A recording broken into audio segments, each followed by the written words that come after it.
ഇനി വെച്ച് നീട്ടേണ്ട കാര്യമില്ലല്ലോ. അപ്പോ എല്ലാരും കല്യാണത്തിന് വരണം. സന്ദീപിനോട് പ്രത്യേകം പറയണം.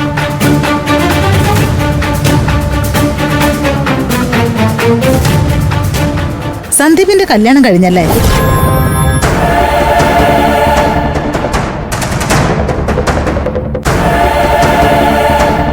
ഏയ്, ആര് പറഞ്ഞു?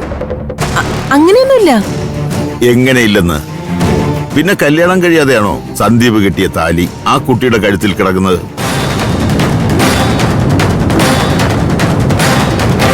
സംസാരിക്കാത്ത കുട്ടിയല്ലേ?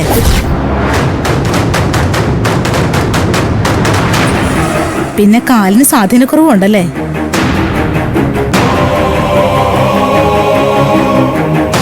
എങ്കിലും കുട്ടിയെ കാണാൻ നല്ല ഐശ്വര്യവും ചന്തവും ഒക്കെ ഉണ്ട്. അവളെ അവനങ്ങനെ കല്യാണം കഴിച്ചിട്ടൊന്നുമില്ല. 41 ദിവസത്തെ വ്രതം കഴിഞ്ഞിട്ടേ കല്യാണം വേണോ വേണ്ടയോന്ന് ഞങ്ങൾ തീരുമാനിക്കത്തുള്ളൂ. പിന്നെ അവളുടെ കഴുത്തി കിടക്കുന്നത് താലിമാലയൊന്നും അല്ല. എന്തായാലും ആ കുട്ടി ഇവിടുത്തെ സന്ദീപിന്റെ ഭാര്യയാണെന്നാ ആൾക്കാരൊക്കെ പറയുന്നത്.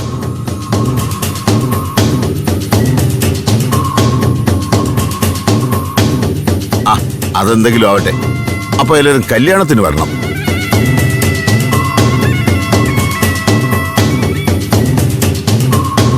അന്നത്തെ ദിവസം അസൗകര്യമാണെന്ന് പറഞ്ഞ് ഒഴിഞ്ഞു മാറരുത്. ഏയ് ഇല്ല, ഞങ്ങളെല്ലാവരും ഉറപ്പായിട്ടും എത്തും. എന്നാ പിന്നെ ഞങ്ങൾ ഇറങ്ങട്ടെ.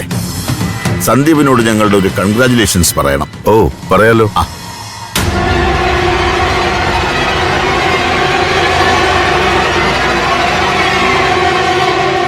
കല്യാണം ക്ഷണിക്കാനല്ല, ശവത്തി കുത്തി രസിക്കാൻ ആസത്തുക്കൾ രണ്ടും കൂടി വന്നത്.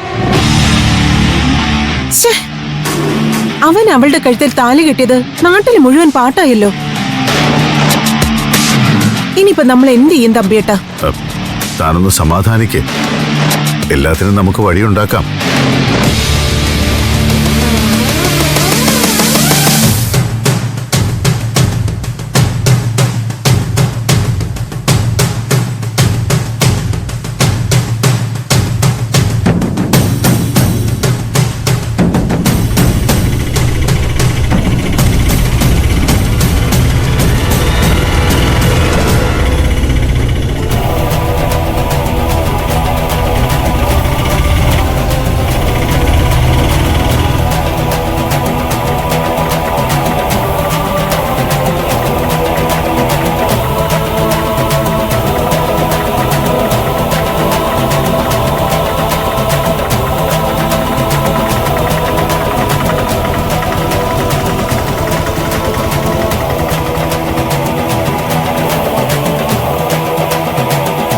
നിക്കണേ അവിടെ.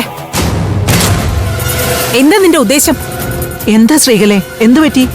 അല്ല, അമ്മ ഇവളെയും കൊണ്ട് എവിടെ നാട് ചുറ്റാൻ പോയതാ?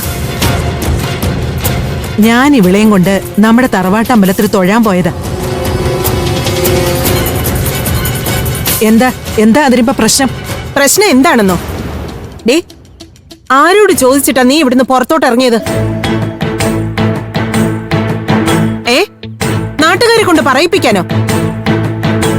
ശ്രീകലേ, ഇവൾ എന്റെ ഒപ്പം അമ്പലത്തിൽ വന്നതിന് നാട്ടുകാർക്ക് എന്താ ഇതിന് മാത്രം പറയാനുള്ളത്? അമ്മ എന്ന് ചുമ്മാതിരുന്നേ. ഞാൻ ഇവളോടാ ചോദിക്കുന്നേ. വന്ന അന്ന് തന്നെ എന്നെ നാണം കെടുത്താനാണോ നിന്റെ ഉദ്ദേശം?